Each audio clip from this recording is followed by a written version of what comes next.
All right, folks, we need to talk about it. We are witnessing a massive pump for the Stronghold token. Goes by the ticker SHX. I'm not here to be your financial advisor, give you a signal, give you a thumbs up or a thumbs down. I'm just here to share some information. Full disclosure, I did pick up a little tiny bag last week. And I want to give a huge shout out to our community that had been talking about Stronghold for a couple years now, telling me, Zach, research Stronghold, check it out. And I slept. And I have learned my lesson, and I'm going to show you on the charts because we're talking over a 30x. If you would have bought at any point last year, essentially, you'd be up about 30x plus. So we're not talking about doubling up, tripling up our money. We're talking about a 30x move from where it traded at most of last year to where we're at right now. Now, I do want to let everyone know, I did get to celebrate Valentine's Day here with wifey. Did get to take her out for some breakfast this morning. That's why I'm finally getting a video out here later today. And that's because obviously the AMM on the XRP ledger got delayed. So it was set to go live here today on Valentine's Day. It was delayed, been pushed back. Probably still going to get it in about a month or two. But fortunately for me and wifey's relationship, I wasn't playing on the AMM all day. I did take her to breakfast. And I wanted to ask you guys in the comments down below, let me know, do you believe in Valentine's Day? Is it a scam? What did you do with your significant other today? Or what plans do you have for tonight? Let me know in the comments down below.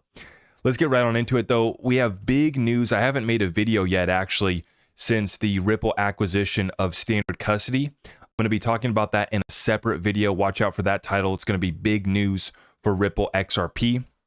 And so I'll be breaking that down in a separate video. But I did want to let everyone know while we're here that Ripple is available on Link2 once again. You know, it comes on, it gets bought out, and then they load up some more. Well, they did just load up some more on Link2, and right now it's coming in at about $40 per share. But if you spend over and invest over $10,000, you're getting that share price down at $38 per share. Now, if you guys use my link on down below, you will get $500 towards your first investment on Link2. You can buy Ripple, you can buy whatever you want. They got all sorts of different pre-IPO investment opportunities, and I just wanted to let everyone be aware of that. Now let's get into it. Just a couple data points before I talk about Stronghold. We got this one coming out today. Genesis gets court approval to sell 1.6 billion in Bitcoin in Ethereum Trust sales. Now we did see that Bitcoin has just been on a tear. Not quite the gains that SHX is printing, but it's printing fat green candles up to 51,500. And so we'll continue to watch this one, but I saw this one come across my desk today. This is a reason for concern. And, you know, this is part of the broader cryptocurrency space getting cleaned up, and we have to go through stuff like this. We saw FTX offloading Solana. We saw them offloading Bitcoin, I believe, and then a few other cryptocurrencies, even XRP. And I know that Ripple was trying to buy some of that, I believe, off of them, but we're watching these bankruptcies, right? FTX, Genesis, and this is kind of the contagion that's been spread out through the crypto space. We're now cleaning it up. And we've even talked about the US government, many other governments around the world too, sitting on big stashes of Bitcoin and the potential for them to dump on us as well. So just watch out for that. This is another rally that's taking place right now that's getting the space really excited. Fundamentally on the macro picture, you guys know where I stand. I'm not comfortable. Stock market's overvalued.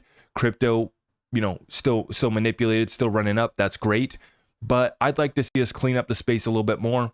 I'd also like to see us, you know, kind of get through. I don't think we're through the weeds. I don't think that we're through the storm just quite yet. And so that's why I'm not ready to go full bullish, you know, really pumping it up just quite yet. But I'll continue to watch, and my bags are packed. You know, if this rocket ship is truly taking off, my bags are packed and I'm ready to go for the ride. Now, Gary Gensler came and made an appearance on CNBC today, and it was pretty hilarious to watch him do his usual dance. I'm going to let you listen in, though. We have Joe Kernan from CNBC, who the Bitcoin bros must have been speaking in his ear because he was trying to defend Bitcoin very vehemently when he was speaking with Gary Gensler. I'm going to let this clip play, but Gary Gensler says that Bitcoin is not that decentralized. Listen in. difference, which is part of the attraction, since it's decentralized, and you can't have a profligate central bank. It's not that decentralized, Joe. Well, I know you're saying because of the ETFs, but really it is. No, it's not that decentralized, and everything. because look how finance tends towards centralization since antiquity. Right. So what do we have? We have a handful of 3 to 6 core so-called crypto I understand, exchanges. but the asset itself, the way that that's the how the distributed accounting ledger, right? That's how the ledger. And now, how many times do you have people on this show that say, "I want to invest in something because how the books and records are kept"? I mean, Joe, really? It's just an accounting ledger. It's a ledger that everyone has and can't be double counted. It's almost immutable. That's why people think it has inherent value. So you trust it more than an Oracle database, or you trust it more than a lot difference, which is part of. Now, the exchange was pretty funny for me, and the CNBC shift, right? They went from not understanding it, and now they come to the defense of Bitcoin, right? Which for me always sends off the warning, the signals go off, right? Where I'm like, okay, if we got Joe Kernan shilling it on CNBC, might be time to step back, right? And they really hyped themselves up over the last couple months in preparation for this Bitcoin spot ETF. And like we saw, it did run up to 49,000, came crashing back down to 38,500. A lot of people think that we're done. That was it. That was the dip. You missed it, right? And the haters will come to me and say, oh, you just want to buy cheaper crypto, Zach. No, my bags are packed. I'm looking at fundamentals, right? Bitcoin back up to 51,000. That's great. And Gary Gensler here today making his appearance. I got more comments on this that I'll be sharing in a separate video, but Gary Gensler coming in here acting like he's protecting investors, right? We allowed 11 to go live all at once. And what did you see, Joe? You saw the fees come down, right? And basically, taking credit for now, everybody's protected, even though they can't sign off on Bitcoin, whether or not it's a good or bad investment. But coming to the defense of Bitcoin with CNBC, very interesting to see. Now, let's get to the topic of today's discussion, which is this coin that is absolutely ripping. Full disclosure, like I said, I bought some last week, which relatively speaking is late because my audience, my community, you guys have been pounding at me, telling me, look up Stronghold. And I didn't. And I actually did. I know the basics of Stronghold. I just never did a deep dive, and I never invested, right? I took a glance at it. Not as interesting as what I'm looking at over here. And it didn't catch my attention enough for me to really look in deeper at the fundamentals, the partnerships, and what they got cooking over there, which is pretty substantial. I would say, 99% of the time I look at projects and I only do spend 60 seconds or a few minutes looking at it, and I just say, nope, it's easy. I look for a couple few things, dismissed. Stronghold's one that I'm digging in, and it's getting interesting the more that I dig into this. I do have a few concerns about the project, but as far as price action opportunity, definitely missed the big ones on this. Now I am up. I think I've already doubled up my money. And I have my targets on where I think this thing could go this bull run. So, I'll be ready to take my profits when the time comes. But right now, the story and the fundamentals are pretty solid. I will say that. The price action, also very attractive. 36x, if you pull it from this level that I'm showing you guys right here, right? This is the chart zoomed out all through last year. You got a couple spikes up in April, a couple spikes up here in April to 0.2 cents. And for most of the year, though, we're trading at 0.00006, right? Or was that 3 zeros? 0.0006, 0.0004 all through last year. And then this thing just goes ballistic, right? And so I have made an entry on this thing, made some money in the green.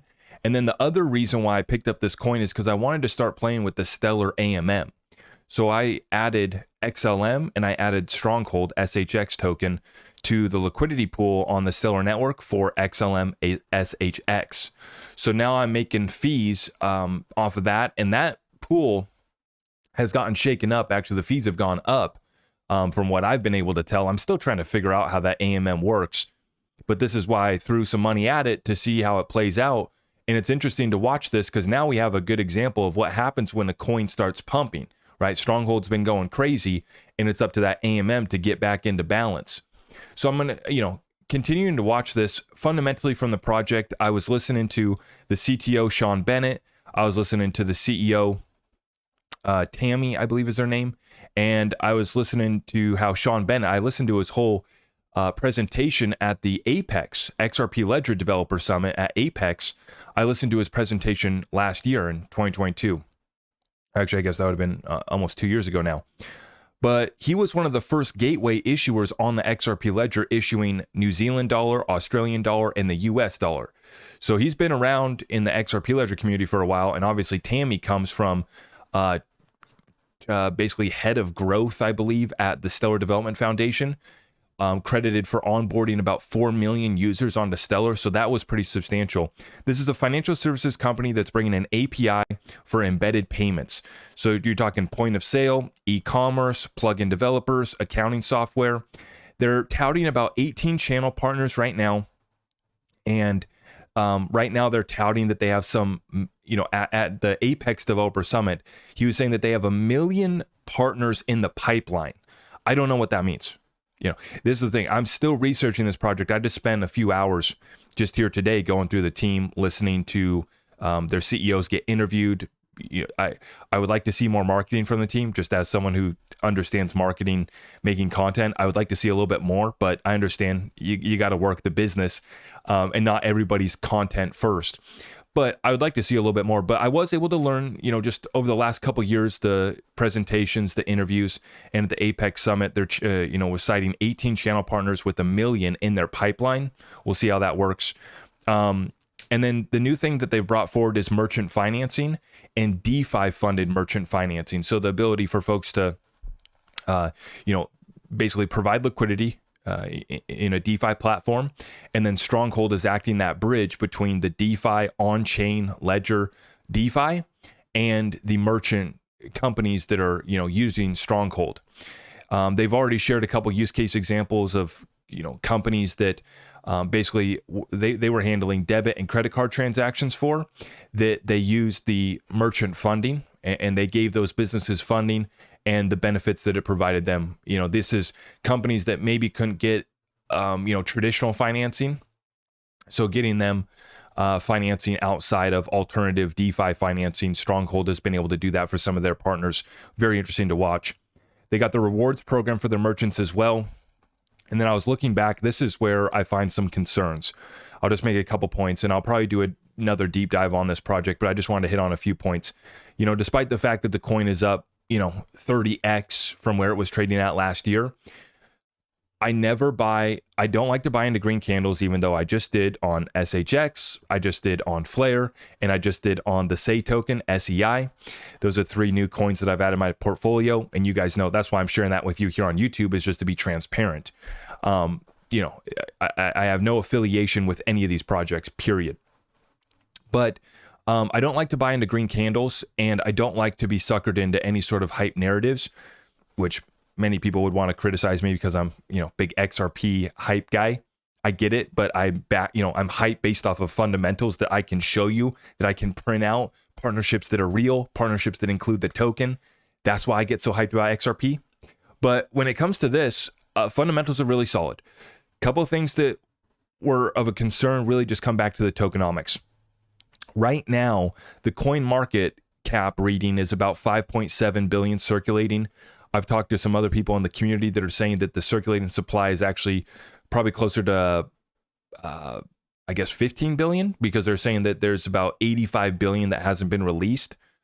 And then what I'm trying to understand is what they just voted on this governance proposal. Okay, so after I finished this video, I actually got new updated information explaining what this first community vote was about. So I've cut this portion out here where I thought that they had voted to burn 70% of the supply. That's not the case. They have decided to burn 70% of the origination fee for all of the merchants that take loans or cash advances from Stronghold. So there's a 1% origination fee, and 70% of that is going to be burned forever. This is what the community just voted on. So this will reduce supply, and this is adding kind of a deflationary factor on the token supply. Once again, For me, this is great fundamentals, great business. Obviously, the track record of the people behind this company speak for itself. That's very important. But what I'm looking for is I want to see more partnerships that are actually utilizing the token. And then from the team, I want to get an updated roadmap timeline. You know, I would love to see something like Ripple's escrow feature that says, yeah, we've locked this up and we're, you know, giving ourselves $1 billion each month or whatever it may be, right? And then what are we going to do with that? I'm hearing that there's a lot of programs for DeFi and for the merchants, and I get all that, but there's no structure. So I just want structure. I want a timeline. I want a roadmap. I want a destination that we can, you know, target to make it clear on where this thing's going. That's the only thing that's really holding me up on this whole project. Obviously, I've already bought it. It didn't stop me from investing. I'm not here to give you financial advice, but that is what we have now decided for the community is 70% of that origination fee is going to be burned, and I'm still waiting to find out what happens with the rest of the tokens. Let me know in the comments down below if there's anything that I'm missing on the Stronghold project, as far as the points there of concern for me as far as tokenomics. That's really it. As far as their partnerships, IBM Worldwide, it's basically equivalent to a Ripple Net. It's a closed loop payment network for merchants and partners that they have, and they already have IBM on board. They've already issued US dollar on that network, and that's a tremendous success. The fact that they didn't do an ICO, love it. The only thing that I have really is the tokenomics issue. Other than that, the fundamentals are fantastic. I just need to get some questions answered about the tokenomics, but I want to be clear. I'm not trying to FUD the project. I'm just trying to get some, you know, I want a roadmap. I want a timeline. I want a plan. And maybe I just haven't found it yet. I just scoured for a few hours. I was able to pick up a couple of these things. You guys let me know in the comments down below if there's anything that I missed. Nonetheless, I love to see that our community is printing massive gains. You know, people yesterday in the Discord group was everybody's talking about how much they've been making on Stronghold. I see people in the comments here on YouTube, on Twitter, and a huge shout out to the community for jumping on this one. I'm late to the game. I have officially joined the party, and I will continue to keep you guys updated on this project. But nonetheless, I'm very happy to see everybody making money. I'll see you guys in the next one. Take care and God bless. I am your host, Zach Rector. I really appreciate all of the love and support. If you want to support the channel, just remember that you can start by smashing that thumbs up for me, sharing this content far and wide, and everything else is at my website.